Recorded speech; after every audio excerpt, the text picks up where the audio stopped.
Charlie and the Chocolate Factory, Chapter 3, Mr. Wonka and the Indian Prince. Prince Pondicherry wrote a letter to Mr. Willy Wonka, said Grandpa Joe, and asked him to come all the way out to India and build him a colossal palace out of chocolate. Did Mr. Wonka do it, Grandpa? He did indeed.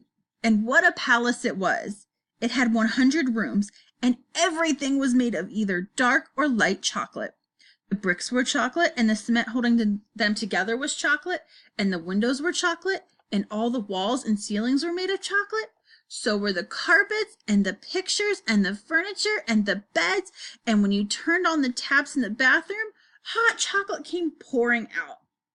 When it was all finished, Mr. Wonka said to the Prince Pondicherry, "I warn you, though, it won't last very long, so you better start eating it right away." "Nonsense!" shouted the prince. "I'm going to eat my palace. I'm not even going to nibble the staircase or lick the walls. I'm going to live in it." But Mr. Wonka was right, of course, because soon after this there came a very hot day with a boiling sun, and the whole palace began to melt, and then it sank slowly to the ground, and the crazy prince, who was dozing in the living room at the time, woke up to find himself swimming in a huge, brown, sticky lake of chocolate. Little Charlie sat very still on the edge of the bed, staring at his grandfather. Charlie's face was bright, and his eyes were stretched so wide you could see all the whites around. "Is all this really true?" he asked, "or are you pulling my leg?" "It is true," cried all four of the old people at once. "Of course it's true. Ask anyone you like." "And I'll tell you something else that's true," said Grandpa Joe. And now he leaned in closer to Charlie and lowered his voice to a soft, secret whisper. "Nobody ever comes out." "Out of where?" asked Charlie. "And no one ever goes in."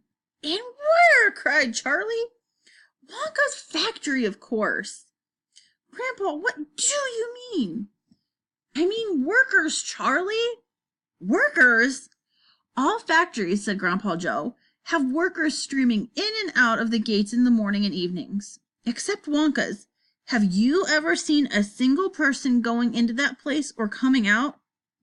Little Charlie looked slowly around at each of the four old faces. One after another, they all looked back at him.